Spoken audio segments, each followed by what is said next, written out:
Hello, Dr. Somani. Good morning. Yeah. Are Good you morning. able to hear me? Yes, I'm able to hear. Okay. Do we need to start our video or we just need to? So we have to make a co-host to Mr. Devin Babri.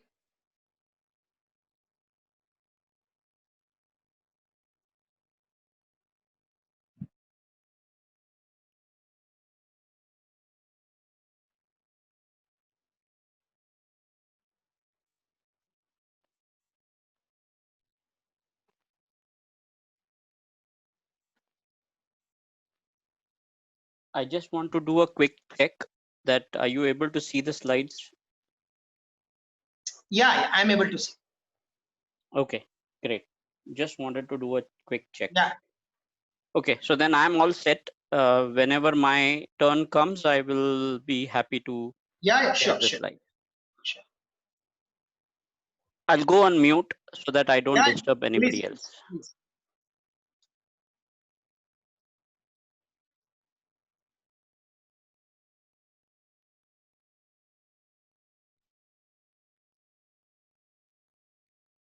Yeah, sorry, I was on mute. Just wanted to check whether the audio and the video both are clear. Yeah, perfect. Okay, great. So testing done. Yeah, waiting for others. Hi, good morning, Dr. Rakesh. Yeah, good morning. Good morning. Namaskar. Good morning. Nice to see you.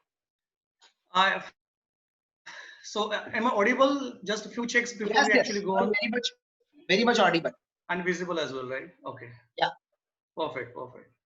Wait, we are waiting for others. Right.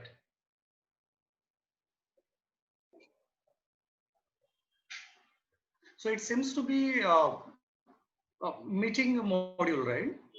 Video, because everybody is joining as a with a video, right? Yeah. It's a webinar, no? Okay. So they will be mute, and later on we will be asking them questions in the chat section. Okay, fine.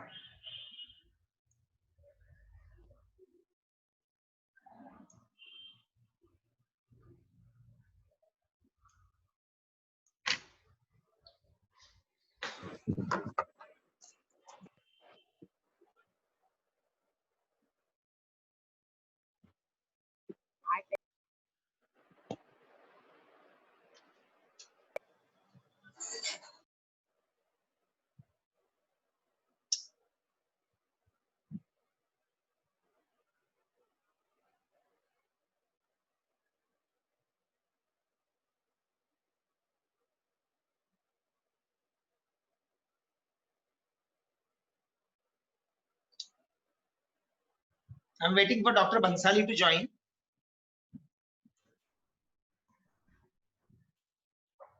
Okay.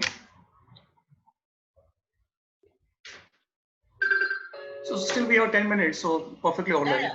We have good amount. Right.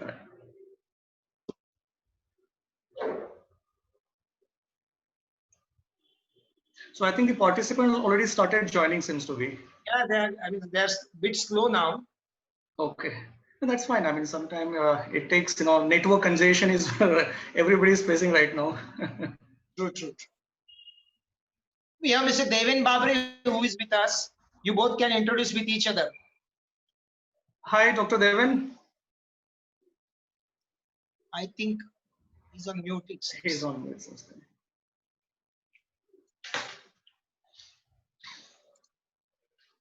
Yeah, doctor, anything for me? I said just hi, this is Dr. Roshan. Hey, hi, Dr. Roshan. How are you? Absolutely fine. And pleasure connecting you through the webinar. Thanks to Dr. Rakesh. Yeah, I think it's a great network that he is building in, and Absolutely. kudos to the entire team for doing such an awesome and great job. Absolutely. I mean, anyway, Dr. Rakesh is very versatile. We have been interacting since many occasions, many times, and I know him very well. Very dynamic person. So, yeah.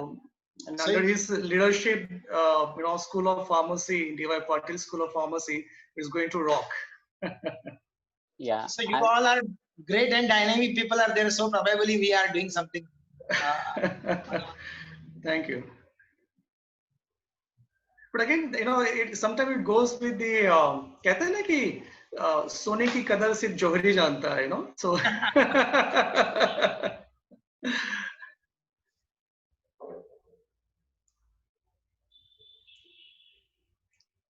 In fact, today I was thinking that I will be at home and do this, but then yeah, I could see you are in the office. Seems to be. I'm in the office. Oh, I see. Oh, I see. Yeah, sometimes it's good because you get the better connectivity and there is no disturbance at all. No, that's most important, because at home now I know. schools are going on, kids are on the laptop, and I was not Yeah. having my other laptop. Both of them were booked, so I had to come to Right. office. There was no choice for me to come to office. Very true.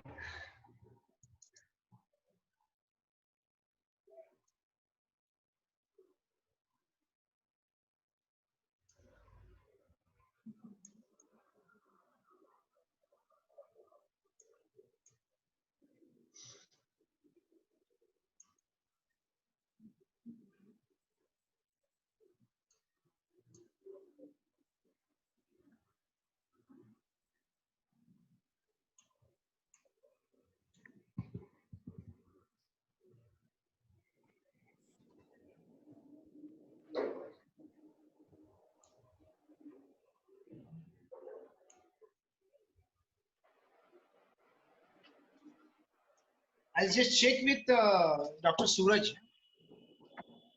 Okay.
कोणी काही बोलतच नाही.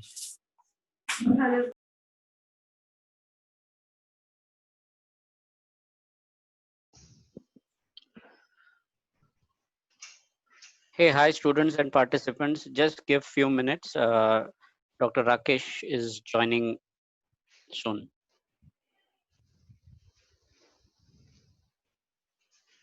Oh.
We have 3 more minutes to go. And I think Dr. Suraj has also joined us. Yes, Rakesh, can you hear me? Yeah, yes. Okay, thanks. I'm just not able to locate you. That's all. Wait, I'm just trying to search you.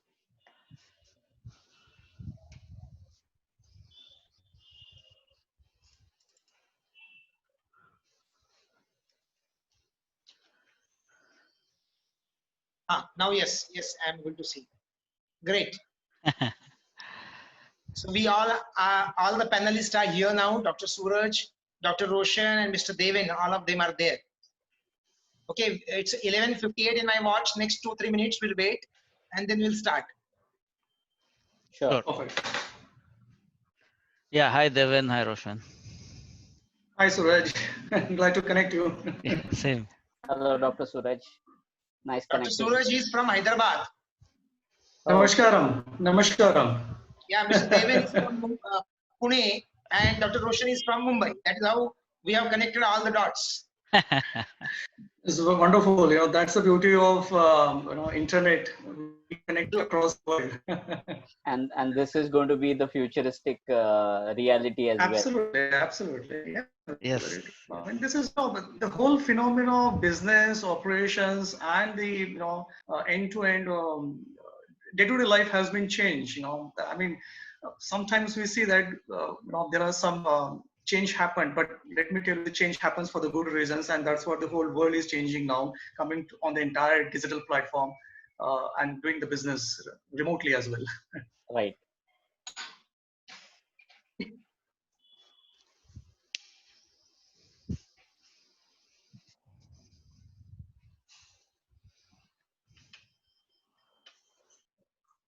We are starting with another series from 9th of May. Anyway, I'm going to announce that today. 9th May to 17th May, every alternate day there will be a speaker from different field of pharma industry, and it will be open for all the graduates, postgraduates of the pharmaceutical industries across the, and the students particularly across the country. Fantastic. Yeah. So from 9th May that we are starting. And that is about what are the topics? Topics, I mean, it is about again the same career opportunity. It is about career opportunities, but it will be based on a particular thrust area. Okay. So, for example, nutraceuticals, cosmeceuticals, then you can say artificial intelligence, healthcare.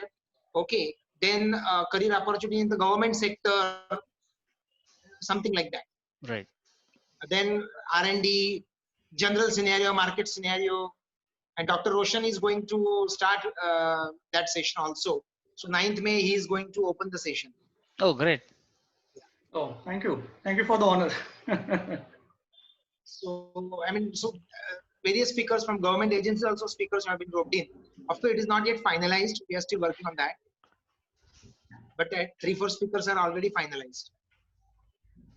Great. I think this is going to be a very interesting series, because that's going to benefit many participants, like the students who are into the either learning or maybe in the research domain, and even those who are into the let's say the industry or serving in any part of the world.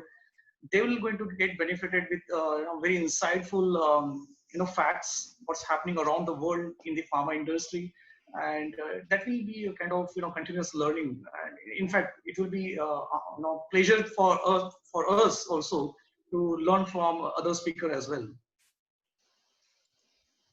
So I think there are 53 participants as of now. They're increasing. Right. Around 400 have registered. So we'll wait for 1 or 2 more minutes, and then we'll start. Is Sure, it okay? sure. Yeah. Yep, no problem. Sure.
Okay.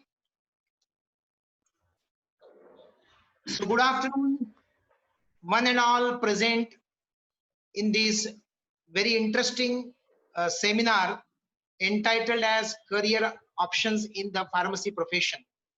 I, Dr. Rakesh Somani, the principal of D.Y. Patil University School of Pharmacy, Navi Mumbai, welcome all the panelists as well as our fellow colleagues, students who are watching this webinar today.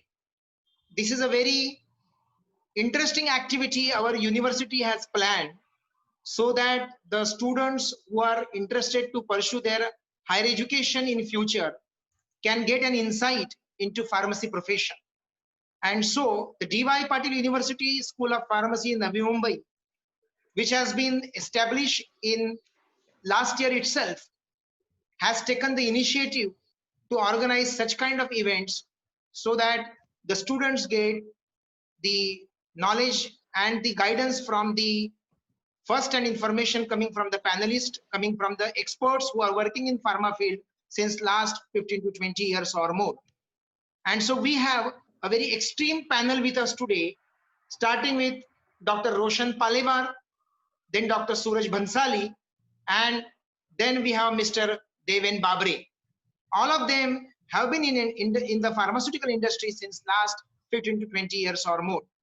And so the students, the parents, and all my fellow colleagues who are watching this webinar, you're really lucky that whatever information we are going to get today, that will be from the horse's mouth. Just to introduce ourselves, the D.Y. Patil University School of Pharmacy, as I already mentioned, started last year.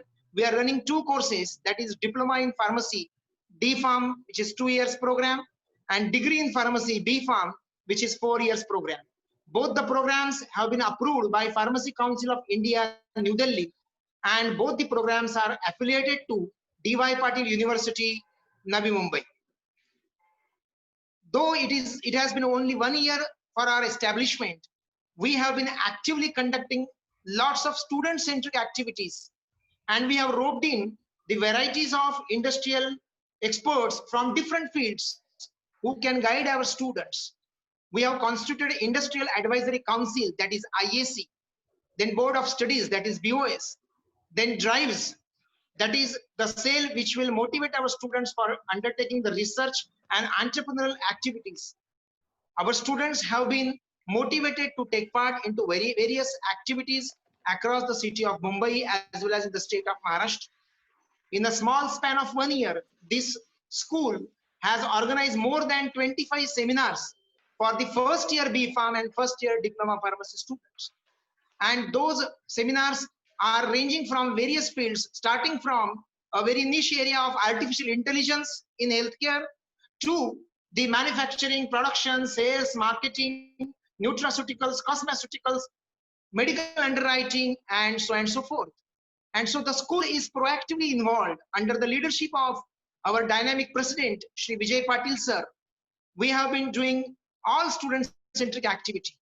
And I'm really happy to present all the students a bouquet of our experts, those who are really not only expert into their field, but also very interested to guide the students.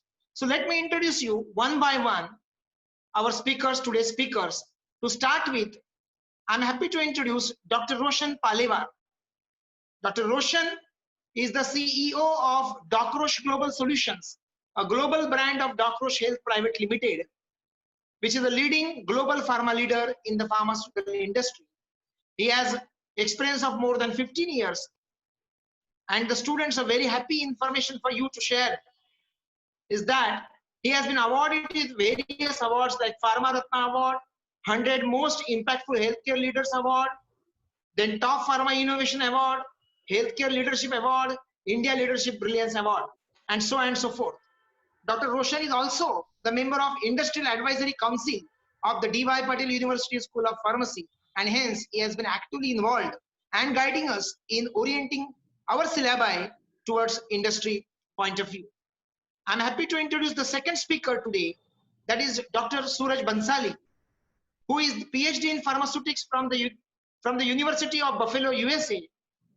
and he is the global head, Division of Clinical Pharmacology and Pharmacometrics at Accelera, Hyderabad.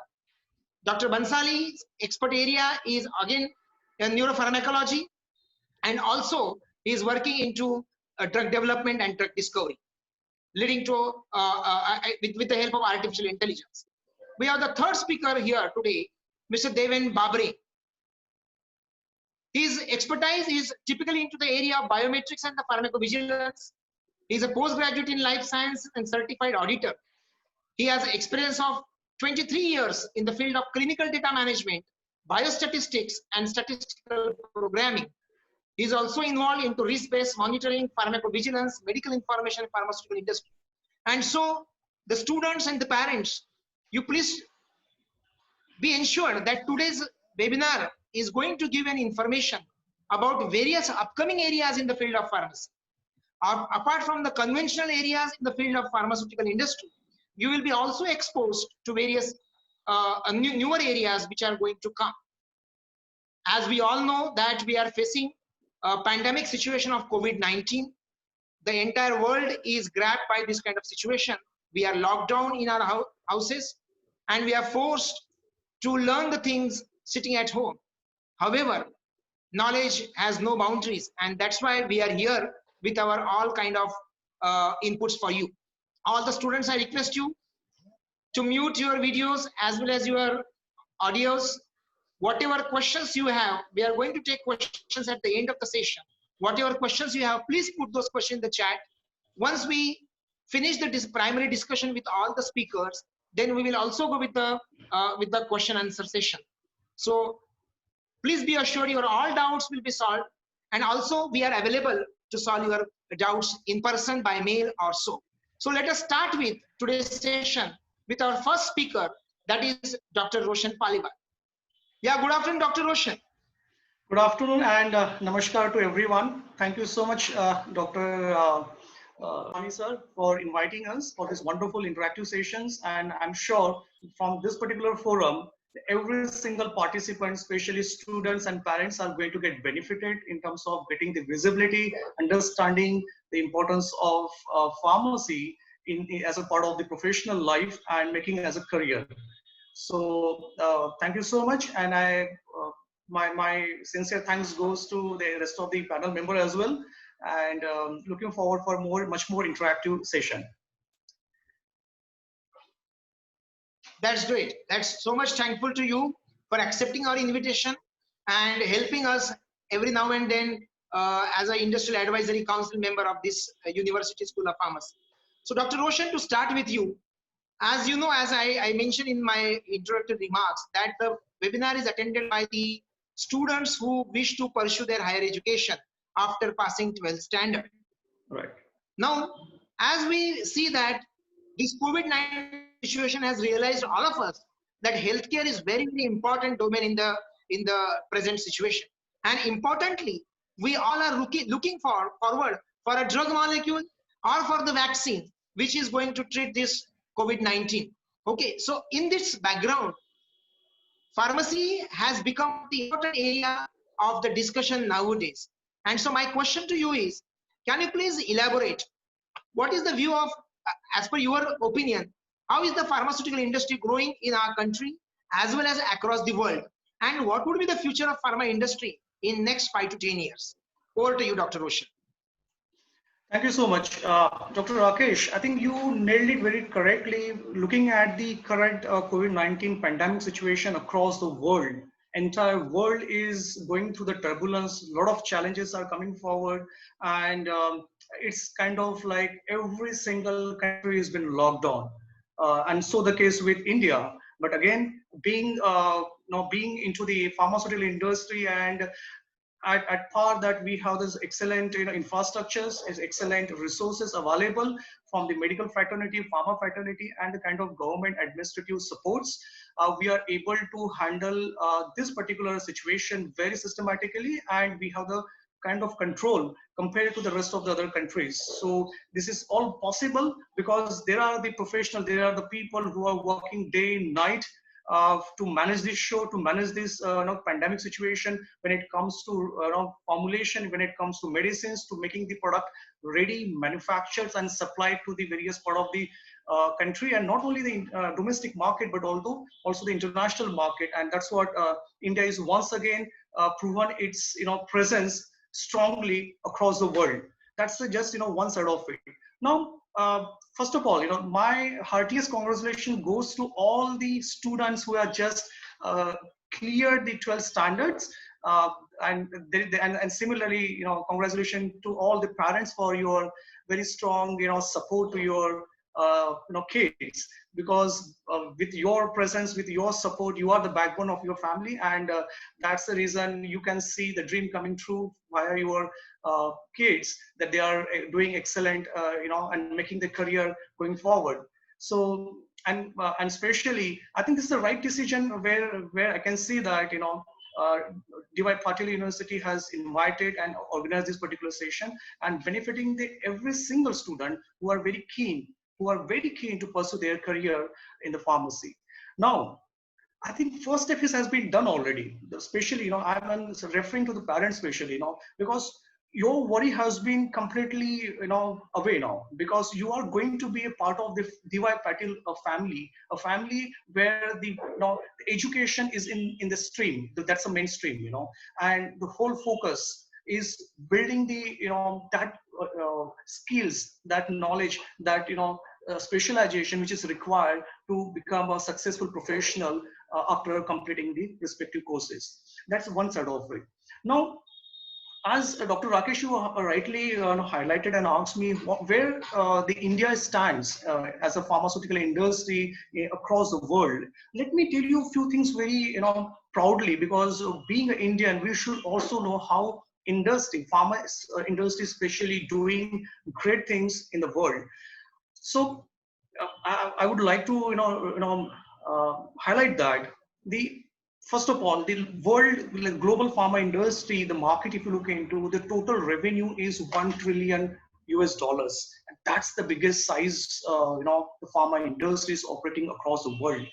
Now, this is the only industry, I'm highlighting again, this is the only industry in the entire world which is consistently performing well, stable, and growing steadily since many years, and it will go further in manifold in the coming years as well, as compared to the rest of the other industry, irrespective of any external dynamics, external challenges, external crisis, external pandemic situation like this COVID-19. Pharma industry is performing well. The people, the professionals, they are working day and night to ensure that every single person, the citizen of India and the rest of the world also, are safe, secured, by giving the right medications at right time, and that to be looking after the healthy life of the individuals. And that's what the extra responsibility we carry on our shoulder being a pharmacist. That's number one. Number two, let me come back to the Indian pharmaceutical industry also. Indian pharma industry are standing at $55 billion market size as of today. And that's a great number, $55 billion. And not just that, if you compare with the rest of the world, we are top 3 pharmaceutical market by incremental growth. We are ranking at top 3 level. And if you compare with respect to the large market in terms of the absolute size, India stands at 6th ranking. So that itself is a very great thing to understand and feel proud about the pharma industry, especially Indian market. And on top of that, I would like to say that Indian medicines are actually accounting for more than 10% of world's production. So we are contributing a lot as an industry, and our export to the entire world is more than $20 billion. So that's what's the potential, where we are serving and exporting the products, medicines to more than 200 countries. And you'll be happy. And every participant, especially the students who are the future of our nation, will feel proud to know that every single dose, every single third dose of formulation or tablet or drug administered any part of the world is coming from the Indian manufacturing facility. Isn't it that really great to know about it? Isn't it that really great to feel honor about it? And not just that only, you'll also be surprised that entire US, all the generic medications which has been consumed by US, citizens, US people, more than 60% of generic drugs has been supplied by Indian manufacturing companies. That's what the entire world is looking at India. It's not only because of we are heavily populated, but it is because of we have ready resources, skilled resources. We are filled with the infrastructures, the capacities, the capabilities, and the will to do something great in the benefit of the entire world. So that's just on the outer side of it. I would like to conclude right now. Yeah, Dr. Rakesh, over to you. Yeah, thank you. Thank you. I mean, Dr. Roshan, you have given a very precise information about the Indian pharma industry and how it stands and where it stands into the entire pharma world. And I'm really happy to see that it's a $55 billion industry. And so I would like to ask the next question to our another speaker, Dr. Suraj Bansali. As Dr. Suraj has been trained into the United States, and also he has got exposure into the in our own country, and he has got mixed expertise of the American market as well as Indian market. So I have a specific question to you, Dr. Suraj, that what are the different opportunities you see into drug discovery and development for a student who is pursuing pharmacy career?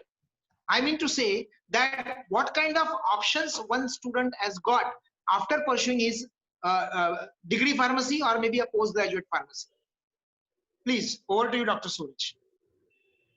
Sure. Thanks, Rakesh. I mean, first of all, thank you. I really appreciate the invitation and more of your thoughtfulness to conduct this during this lockdown. I mean, this is the best use of time and informative. Thank you for all the participants. I mean, this is the first time in my life I am in a chat window with 100 or more than 100 people. Also, thanks Roshan for setting the stage for me. So yes, for the information of our audience, after my B Pharm in India, I went to the US. I got my master's in neuropharmacology, and I got my PhD from SUNY Buffalo in DMPK, drug metabolism pharmacokinetics. After my studies in the US, I also worked in the US for Novartis Pharmaceuticals in drug development, in clinical pharmacology per se. And that is why Rakesh asked me that specific question, which I can help you. So I'm sure by now you know that after you do the pharmacy degree, you can become a pharmacist. That can be a retail pharmacist or a clinical pharmacist. If I was doing some research last couple of days for this webinar specially, and I can share those websites with you later, or you can Google, and there are more than 100 different types of jobs. So I don't want to waste your time telling you about those 100 different types of jobs that you can take. What I want to focus is, Roshan already mentioned about India's role in supplying drugs to the world. And by that, even if you don't know, you can imagine that requires manufacturing. And that is a manufacturing pharmacy. Where I come from is the research, R&D, which in India also it's happening, but there is a lot more scope now going forward. The research is primarily still happening in the Western world, mostly US and also in Europe. So I don't know how many of you know, it takes 15 years to develop a drug, 10 to 15 years. 10 is minimum, 15 is, at 15, 16 years. So during these 10 to 15 years, as you can imagine, it goes through a lot of different stages of drug development. Drug discovery being the first stage, and in drug discovery it's more of a manufacturing the compound or making a new chemical entity. From that it goes to preclinical stage. So preclinical stage where the drug is tested first in cell culture, then in animal species. Slowly it moves to the clinical stage, what we know as clinical trials.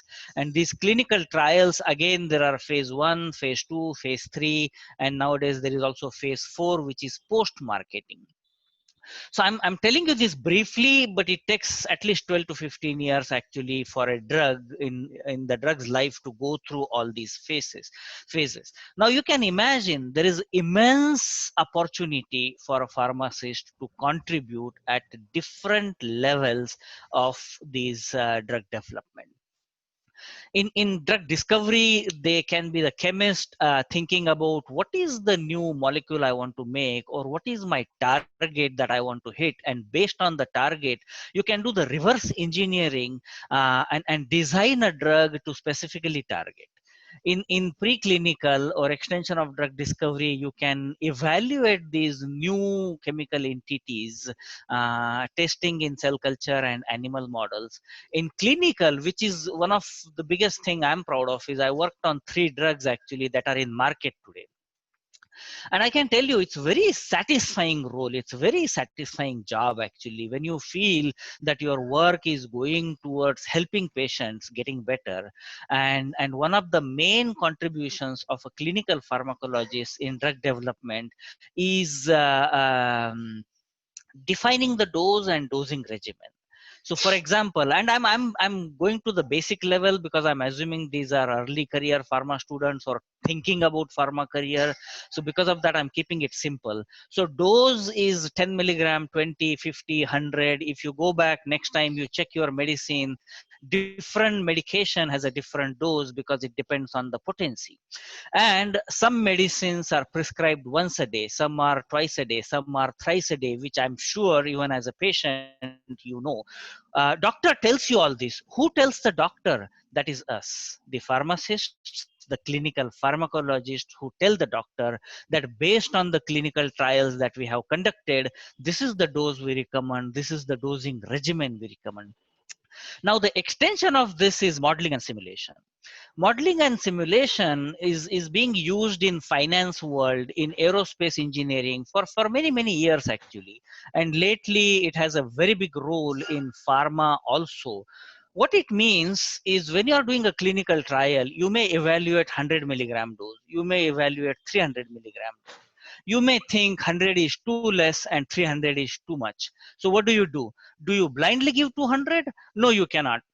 But you can use the data from 100 milligram, you can use the data from 300 milligram, and you can model these data, and based on that you can simulate what might be the exposure or the profile for 200 milligram. What it does is it is not a substitute for clinical trial, but what it does, it reduces the number of patients that are required for clinical trial. So this is the magic of math and modeling and simulation actually. And the further extension of that is data science and artificial intelligence. Data science is nothing but, again, collect all the data, all the information that we have available. Because remember, I mean, combined in this room, I think the oldest person is less than 50 years old. But as a country, as a world, we have more than 150 years of drug development experience. More than 150 years, okay? So we can use that knowledge and information via the data sciences, and we can avoid some of the mistakes. So in a nutshell, I mean, the vast scope of pharma background, I can tell you that there is nothing a pharmacist cannot do except treating patient compared to the doctor. And I will leave you with that thought. So Rakesh, over to you. Yeah, thank you, Dr. Suresh, because very important punchline you said that there is nothing which pharmacist cannot do. And their students, as rightly stated by our both speakers, that pharmacy profession is really a noble profession. I mean, whenever you have taken or popped up a medicine, it is because of the efforts of the pharmacists who are working day in and day out into the pharmaceutical industry at various areas, at various sources. And these pharmacists are the backbone of our entire healthcare system across the globe. So we have another third speaker today, Mr. Deven Babre. And Mr. Babre has got the experience, as I mentioned, that is from pharmacovigilance and biometrics and also in the clinical research. So Mr. Deven, my question to you is, you have learned biostatistics. You have mentioned about biostatistics. We say that pharmacy is a biology oriented program. Okay. And you are also mentioning that biostat is also important, right? So Can you please throw light on these emerging areas in the pharmacy profession, particularly with reference to these biometrics, as well as the pharmacovigilance, as well as the artificial intelligence in healthcare? Please, over to you. Sure. Uh, if you permit, I will just take a help of a few slides so that Please, whatever I'm explaining becomes much easier. So within the Right. entire arena of life sciences, there are two categories. One which Dr. Suraj also mentioned, which is the clinical trials per se. But there is a discovery phase. There is a early clinical, which is we call it as preclinical. The discovery is where the toxicology, the details in terms of pharmacology, chemistry of the molecule is being studied on. The early clinical, which is the again pre-clinical that starts the animal studies which are being taken into consideration to study the toxicology, the PKPD of the particular molecule, and to ensure that the drug is safe, and then only it is being tried and tested into clinical trials, where first time the medicine or the drug, I would not call it as a medicine because till now it has not been approved, so we call it as a drug. It enters into the phase 1 to phase 3.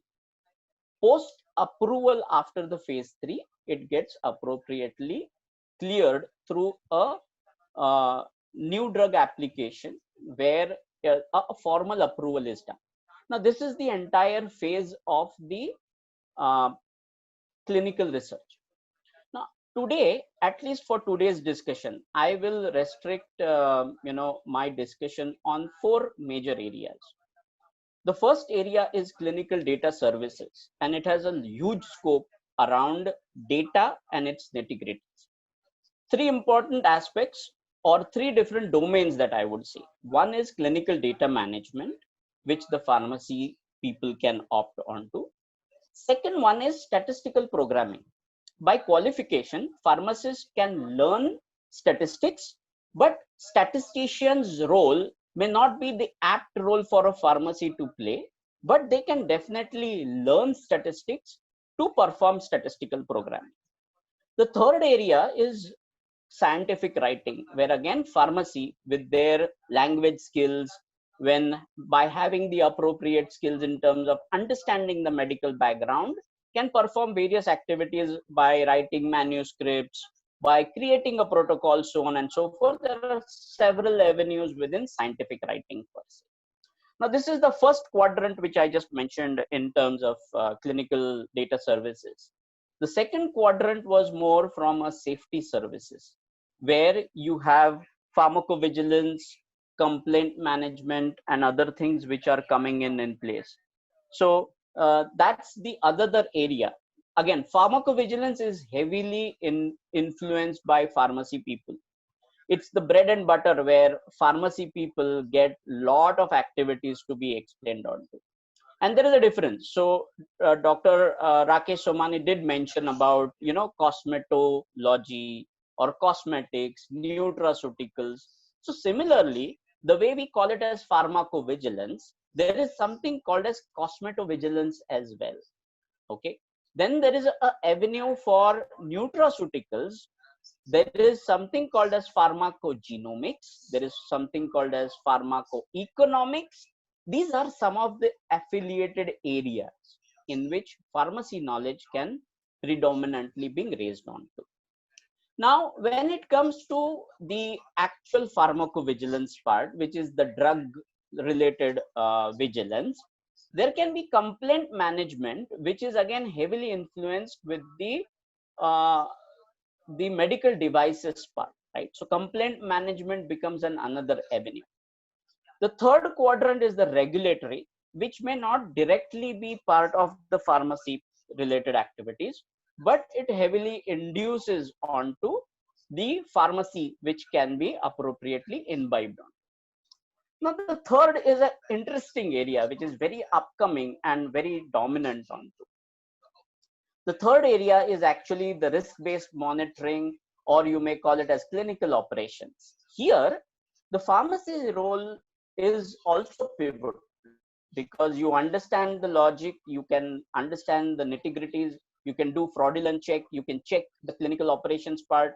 Operations per se, if you go on to, then there is a travel that has been associated where you're performing various activities onto. But risk-based monitoring is a remote job where you have certain KRIs or KPIs, you have a tool, it generates some analysis, and it shows you a threshold. Like we have a signal, typically a green, amber, and red. Green means that everything is going very good in the clinical trial. Amber means, oh, there is some problem, right? And the red means, oh my God, there is a burning issue, maybe a complete compromise onto the drug delivery part or something that has not gone wrong.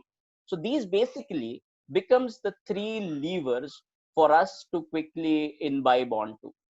Now, let me take a quick next approach that, what are the different avenues? Because Dr. Somani's question was that where all you can see preferences of pharmacy people. Now, within my past organizations, whether I work with Quintiles, whether I work with Syneos, TCS, or Cognizant, we have been hiring, almost 500 to 600 pharmacy graduates every year, either in TCS or in Cognizant. And these are the areas where they get onto, like clinical data services, safety services, risk-based monitoring, and clinical operations. And these are the various roles in which you can perform. You can be a data manager, you can be a subject matter expert, you can be a medical coder, you can be a business analyst to translate the domain knowledge into an IT for them to develop a software. In safety, you will have triage, data intake, medical coding, again, medical review, not as a medic, but of course, something, junior to a medic, a pharmacy person can review. And of course, a business analyst and other things. Centralized monitoring or remote monitor can be another avenues. You can be a subject matter champion or a business analyst. So these are quick avenues that I would honestly say, doctor, they are in the purview for pharmacy people to take charge from the entire landscape of life sciences and digital operations. So I'll take a pause over here and hand it over back to you, if whether it really addressed your question or not. Yeah.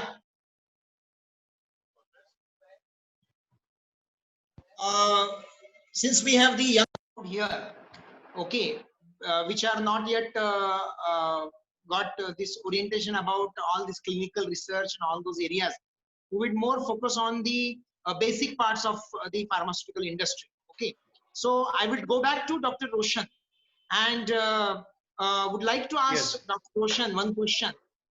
That I have done my 12th science, right? And as you have mentioned that pharmacy is very interesting field and all those things. But can you precisely, and this question will be asked to all three speakers, okay? So can you precisely tell why I should take pharmacy as a career option? Great. I think that's $1 million question, Three specific reasons.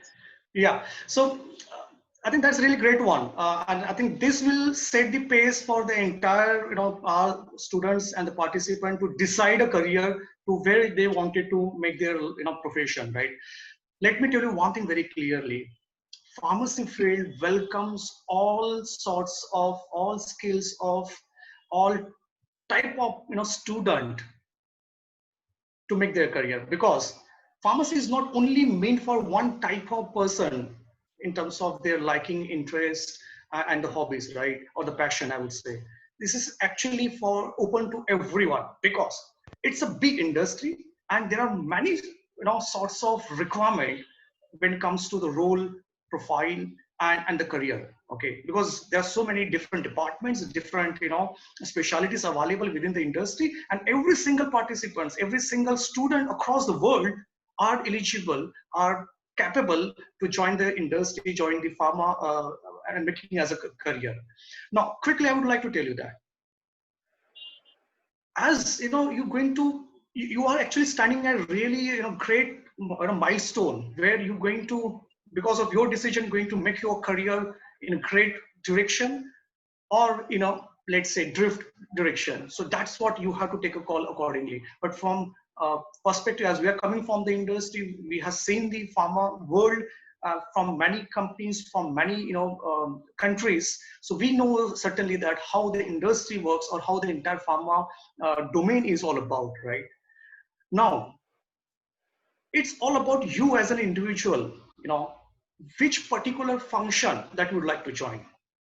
You can, of course, do DPharmacy, B.Pharmacy, M.Pharm, PhD, PharmD, and there's so many other specialization in terms of the courses are available. And of course, DY Patil University has all the capabilities, all the infrastructure to provide that facilities to uplift your interest and the passion. But again, I would like to highlight that identify your passion. What exactly you wanted to do it. It's not just that somebody else is doing, your friend is taking XYZ course, let's say engineering, so you should also run for engineering. Some has done other courses, so you wanted to go with that. That's not the area, because you as an individual, because from this point onward, because last 12 years that you studied, and that was kind of, a mixed call, a call taken by your family, call taken by your friends, and you joined them actually. But from henceforth, here you are actually entering into your own career, in your own profession, and the decision will take you many ways. So it's really important to understand your passion and then choose right profession. Now, when it comes to pharmaceutical, with confidence, with responsibility, I can tell you that your profession, your career, your job is going to be secure. I'm saying in the post office, it's going to be secure, because this is the only industry in the world who is surviving irrespective of such kind of pandemic situation and many more crises. And let me tell you, the future is going to be even tough from many ways, tough from the competition, tough from such kind of challenges. And you are the pharmacists, you are the professionals going to look after and manage the entire future, not only of your own future, but the future of the nation. And that's what the pharmacy profession will make you stand unique in the entire crowd, because we are serving in the society for the welfare of our citizens, welfare of our people, welfare of our society, and then the welfare of nation by various means, by means of drugs, by means of research, by means of manufacturing, operations, marketing, and everything. That's one point. Second sub point, Dr. Rakesh, I would like to highlight to entire panelists and entire, our participant that, let's say somebody joins DPharmacy or B.Pharmacy or M.Pharmacy as a course, right? What happens next? Let me tell you, this course is a foundation course, which ensures within the course of, let's say, 4 years, if you're doing B.Pharmacy, or let's say 2 years, if you're doing D.Pharmacy, is going to set a foundation which will ensure that your career, whether you go into the academics, whether you go into the industry, whether you go into the service segment, service industry, or anywhere else, you are equipped to manage that sorts of responsibility is going to be assigned by the industry or whatsoever. Now, there are, as I said, and our fellow speaker also mentioned that there are many specializations available, So basically, if you look into, I'm talking about very ground level rather than giving very high-five, because I think you're going to learn as you go on in these particular courses. But right now, what is important to you? Why should I join pharmacy as my career, as my profession, as my life, as my future? Because you should be very clear. You have certain passion, you have certain interest, right? You need to identify those first, because every single passion that you carry has the opportunity in the pharmacy. And the moment you attach that passion in your career, then you are not making your career. Actually, you are living your career. You are actually enjoying it. And then you are touching to the next level, higher level. And let me tell you, that is not the level for you. You can do many miracles with your right mindset, right skills, and right passion. Now, very quickly, maybe I will take a few seconds and let you know that pharmacy is such a profession. It's a novel, global and novel, profession where you are not only doing job, but actually you are serving others to ensure health and safety of your fellow members, of your society members are perfectly all right, right?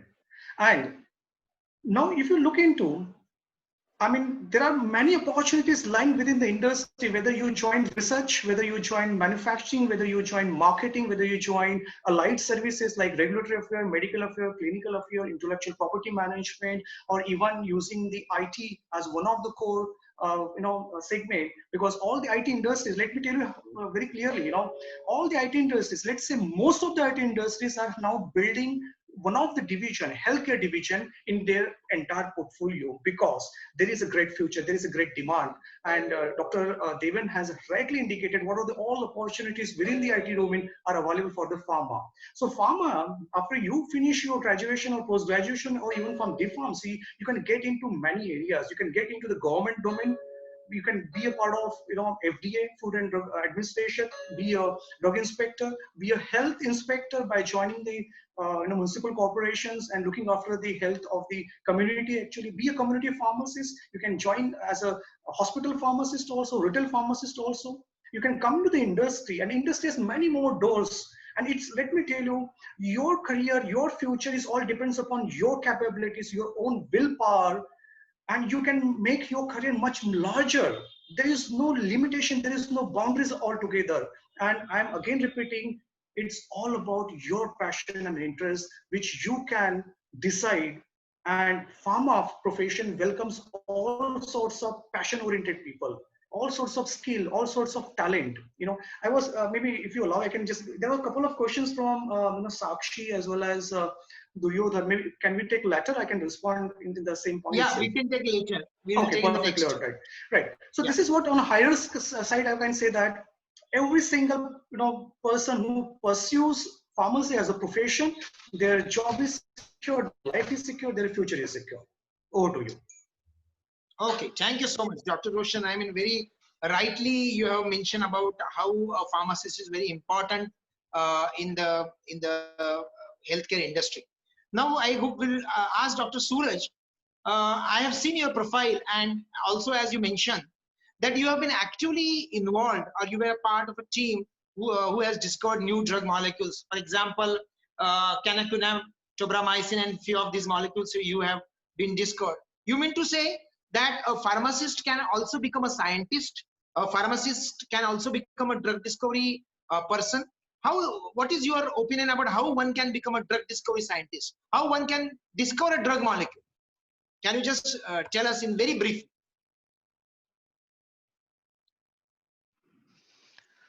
Sure, Rakesh. Can you hear me? Yeah, yes.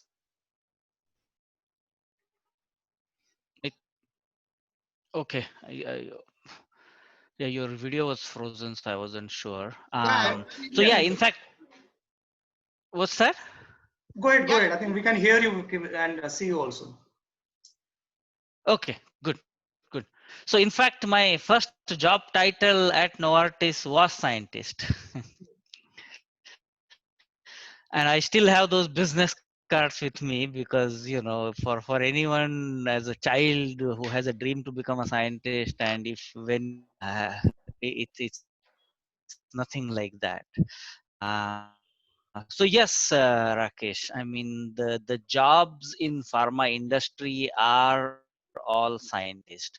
And for scientists, I mean, see, the definition of scientist is very simple. You don't need to have a PhD to become a scientist. You do anything new, anything innovative, that's a scientist actually. Many scientists don't even have degrees, but they have discovered things. So yes, absolutely, that is highly possible. And now in drug development industry or drug industry overall, for a pharmacist or for a person with pharmacy background, I would say your limitation is your own imagination. If you can imagine, you can do it, you can get it done, no problem.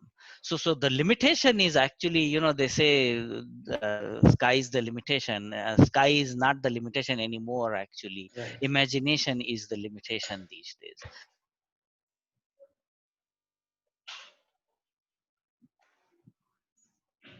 Come up with innovative approaches to do that.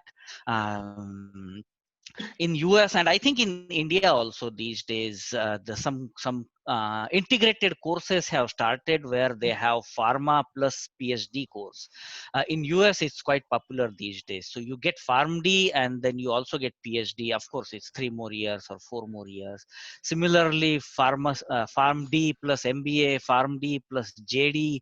In US, JD is equivalent of LLB in India. Actually, they don't have LLB degree in the US. They have JD.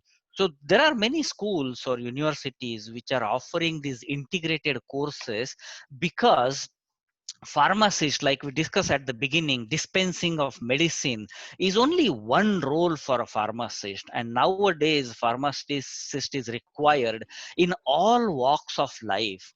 To get something done in that particular field, if you need to have knowledge of that field. For example, if you want to file for a patent or if you want to dispute someone else's patent, then you need a knowledge of law, of course, but a lawyer who has a background of BCom or BSc or BA may not be able to fight that case as well as a lawyer who has a pharma background, right?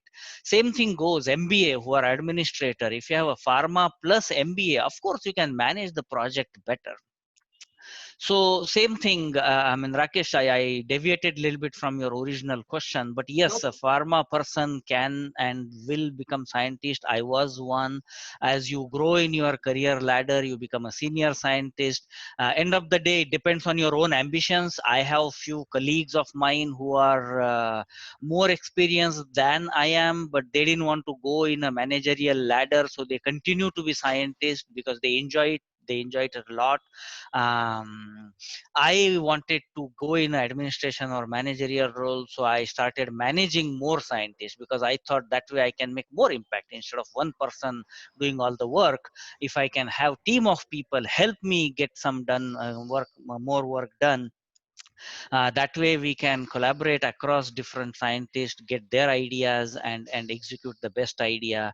So yes, in a nutshell, yes, a pharma person not only can become scientist in pharma industry. Actually, more than 50% of scientists are with pharma background. Okay, that's thankful to you, Dr. Suraj. There are questions coming into the chat section. You all panelists can look into those questions also.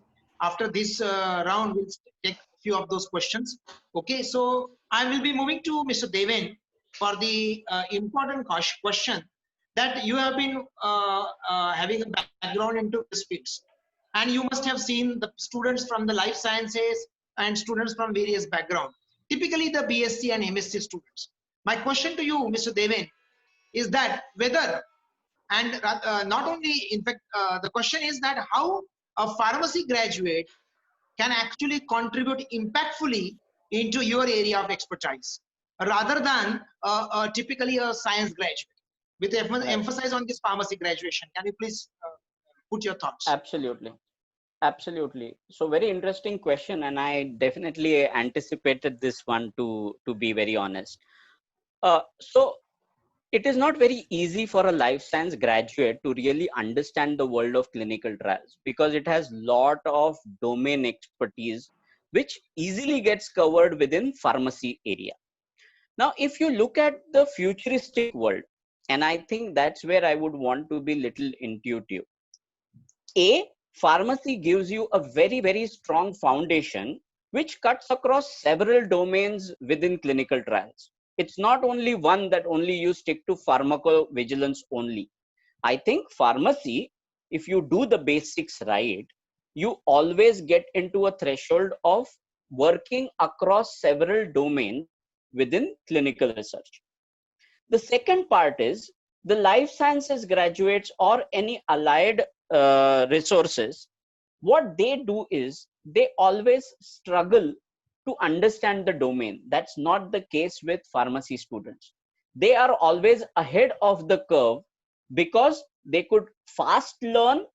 They are easily to correlate the things which are happening in the research and development field. At the same time, they understand the language that is being spoken by the investigators or by the different stakeholders within the clinical research arena.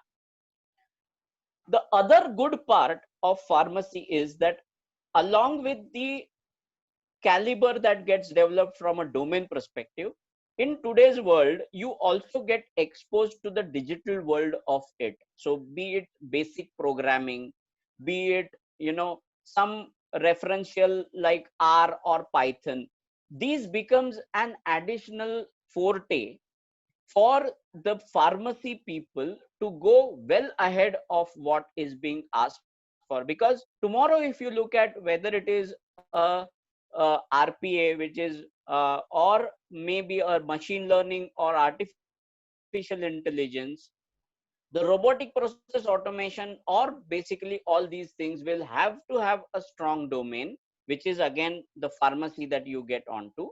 And the second lever will be the digitization world of it. So pharmacy definitely complements very well with the clinical research domain, as it cuts across the syllabus, which is absolutely in tandem to what clinical research would have.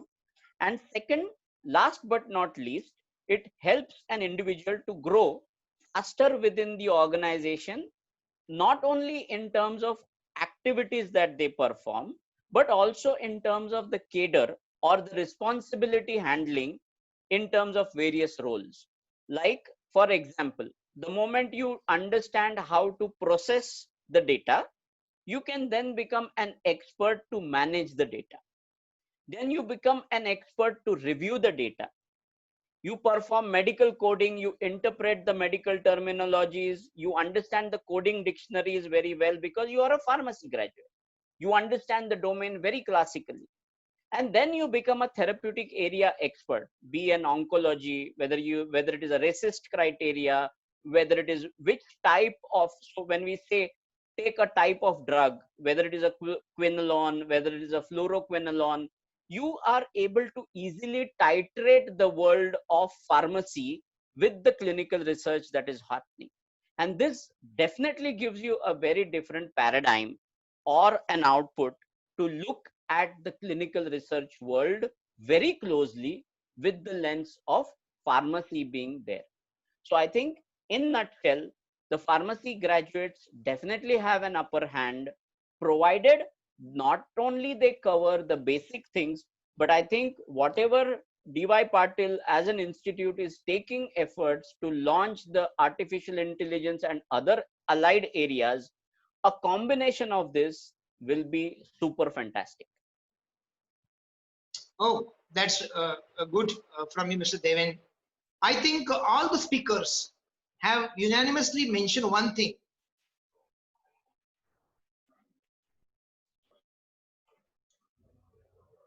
That there was, as we say, Jaan hai to jahan hai. As we say, Jaan hai to jahan hai. And these drugs or these medications are going to help us in maintaining our life, right? So now the time has come. We will take another 5 minutes, 5 to 6 minutes. Time has come for certain questions. There are some questions in the chat windows, and I think you must have noted a few of those questions. I would start with Dr. Roshan, as you were mentioning about some questions during the discussion. Please take some couple of questions. 2 minutes, we'll go ahead, and there will be certain announcements at the end. Please. Sure. So I think there are a lot of questions coming from the students, and most of them are actually kind of similar questions. Okay, we can categorize in 3 to 4 different categories. So one is about which particular course is better, whether DPharm, BPharm, or PharmD. That's one particular categories. Then the marketing opportunities after COVID-19, placement opportunities available or not. Okay. You can sum up all those few of those important questions. Right. So, for example, the one particular questions like what is better or preferable, is it BPharm or PharmD? Okay, let me tell you one thing. It's all about you, what you really wanted to achieve in your career. If your orientation, your aspiration, and your future, and majorly the passion is that you wanted to pursue your career in the clinicals domain, okay, and you really wanted to get engaged with the hospital setup, with the patient engagement directly in the direct capacity, then PharmD is preferable. Okay.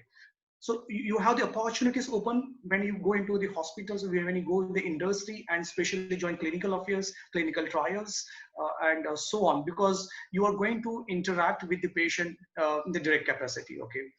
Whereas in B pharmacy, you have the larger opportunities, because being a B farm, you can get into every single department, every single function which you have the interest. Okay. Now, Nilesh has a lot of query about, and there are a few more questions related to that about the sales, marketing, especially the placement opportunities after COVID-19.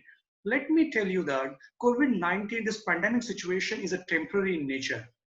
It's not going to last forever. So don't be worried about in terms of COVID-19. I'm sure within a few days from now, government is going to announce and make it, kind of completely lockdown free. And you're going to join the life as a normal scenario. Okay. But placement is going to happen. If you look into the current situation right away also, there are a lot of companies who are doing, interviews, internship interviews, as well as the placement interviews remotely, like the kind of webinar we are doing with the various platform online that are available. So they conduct the internship interviews and give the offer also. So there is nothing to worry about the placement, nothing to worry about the future after COVID-19. Okay, so that is what I would like to highlight. Yeah, I think I can over to other panelists as well. Yeah. Yeah, Dr. Suraj, can you just pick up one or two questions and can you just throw some light on that? Yeah, sure. I mean, first of all, I want to say to all the listeners that if you have watched the movie Three Idiots, good for you. If you have not, go and watch it, because we cannot tell you what you should do. Even your parents cannot tell you what you should do, actually. So because if there is a generation gap, if you are younger, go ahead and watch that movie during this lockdown, and I hope you learn a lesson or two from that. So having said that, once you decide what you want to do, then we can help you, we can guide you, or people like us can help you, guide you. In today's era, internet and Google is one of your best friends, actually. The reason I say this is because I went to US 20 years ago, and 20 years ago, actually, I couldn't even use internet. There were internet cafes, and we used to go after midnight because it would be cheaper that time. Now most of you have smartphone in your hand, actually, so you have a supercomputer in your hand. Make best use of that. So having said that, I'll take some of the questions. Somebody asked, what can I do to go in drug development? I mean, the first thing you can do to go in drug development is get a pharma degree, and then maybe start learning things on the side. Again, in today's era, there is a saturation of many of these things, so you have to stand out separately. What else you know, what more can you do? Maybe learn extra language, and by that I mean not regional language, but a computer language, a programming language that will stand you apart, that will help you go in data sciences. It could be R or Python or any other language that is easily, freely available. Many a times these days there are many videos freely available. Somebody asked that I want to do research or R&D, what country is better? I mean, again, today as we stand, I think US and Europe are more invested in research, so there are more opportunities there. But then there are immigration and all these other issues, if you can overcome those. But then I spent 17 years in the US and I came back to India, so I would urge you do the same. If you go learn but then come back, because unless you come back, our country will not grow. And 20 years later also you will be answering the same question and say go to US. That time the situation should be like, don't go anywhere, stay in India, and there are a lot of opportunities here. Somebody asked if there are any exams for getting a scholarship abroad. Unfortunately, no, there are no exams to get scholarship abroad. The exams are to go abroad, like GRE, TOEFL, TSE, or equivalent of those, depending on what country you are going in. Getting scholarship depends on the university you are going to, the funding they have, the professors there, and so on and so forth. There are many factors. You can talk to them via email these days. So somebody asked about regulatory sciences. I don't know in India, but in US actually there are courses like MS in regulatory science that one can pursue after bachelor's, and based on that you can go in regulatory sciences. I'm sure these days there are at least certificate courses that can help you gain the knowledge and go in regulatory sciences. Uh, Suraj, just to add to your point itself, in India as well, there are few courses in regulatory affairs as a okay. full-time course. Yeah, yeah. Inform specialization in regulatories have been started. So the point is that you'll find and observe also not only about the, let's say, specialization in formulation development, analytical research and development, or IPM or the regulatory. You'll find the specialization also happening within the pharma with respect to artificial intelligence, with respect to digitalization, and so many things. So. I mean, again, it's all about your interest, what kind of profession and the specialization that you want to do it. There are all the opportunities available. Thanks, Roshan. I'll just answer the last question by Sakshi here. It's in front of my screen. She's asking, I have questions. You have done PhD abroad and masters. Do you advise to the same? No, not necessarily actually, because one thing is sure: in 20 years, India has also come along a lot. And Rakesh can tell you more. He's in academics. 20 years ago, there weren't as many opportunities in India to do a masters or PhD and get paid while you are doing that. And that is the reason some of us went abroad. You don't necessarily go to abroad for doing masters or PhD. You can do here also. Nowadays you can also go for postdoc. PhD is a terminal degree in itself, but then if somebody wants to study specific something like how do I design a particular drug, you can go for a postdoc, meaning postdoctoral fellowship. Some people call it PDF. PDF is nothing but a job, but it's more like education and job together. So it's a low paid job but highly paid education, so to speak. So you can go for that also. It actually depends on the opportunity and immigration and a lot of other things that come in picture. Like I said, the limitation is your imagination. I mean, that's the only limitation. If you can imagine, you can do things here. Nothing is stopping you actually. And because of globalization, a lot of these things are available in India through internet, through distance learning. So make most use of that. And I mean, good luck. So reach out to us if you have any questions on LinkedIn. Rakesh, over to you. Yeah, yeah. Thank you, both of you. In fact, Mr. Devin, can you please pick up some questions? I am observing one question for you there. That what is pharmacovigilance? As your expertise into pharmacovigilance, somebody was asking about pharmacovigilance. Can you quickly tell what is exactly pharmacovigilance to all of us? Sure, I will take two questions. This is Okay. the first one and the second one that I see on the screen as well.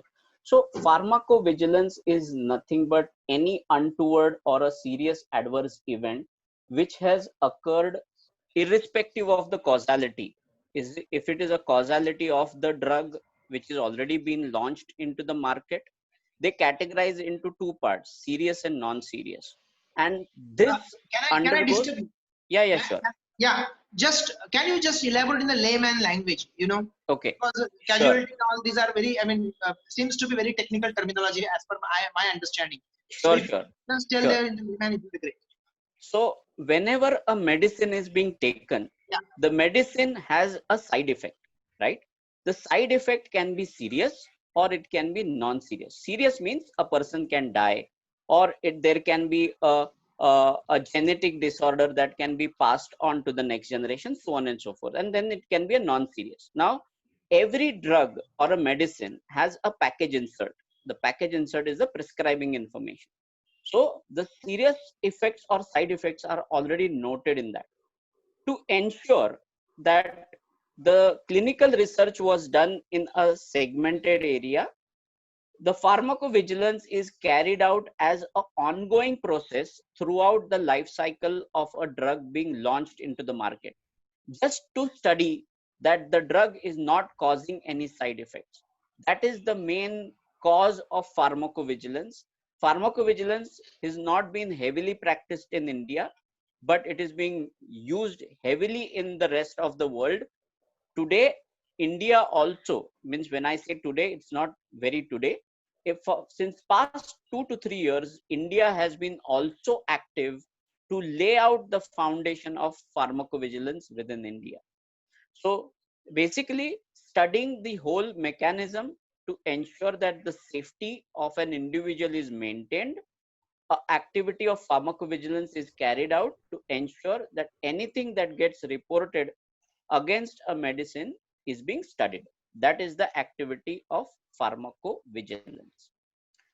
Now, I'll take one question. It says that I am interested in the drug development. So what's the process to achieve it? As now I'm doing or pursuing FY BPharm. So my honest suggestion is that you complete your pharmacy. That would be one area. There are allied and parallel weekend courses which talk about the clinical research and development. But rather than that, I'm sure DY Patil themselves are planning for a course. And I attended one of the seminars and the sessions where we had launched a program for artificial intelligence. I'm sure they will be launching something which will have practical approaches. See, the other courses do not have practical implications, but at DY Patil, what I have seen is that along with the theory, they also give practice or sessions which are hands-on like workshops. I think that will help you to take the next step in terms of which domain you would want to identify. That would be my suggestion. Okay, thanks a lot. Thanks a lot. As lots of specific questions have come and already the time is up for the seminar, I have certain announcements to make. For all the students and all the participants here, please note that we are starting with the webinar series from 9th May 2020. Okay, 9th May 2020, and every day it will be an alternate day seminar. So 9th May, 11th May, 13th May, 15th May, and 17th May, this seminar series will start with. Every day the seminar will be at 4 o'clock. That is, webinar will be at 4 o'clock. And we are making a flyer, and by tomorrow, probably the flyer will be released.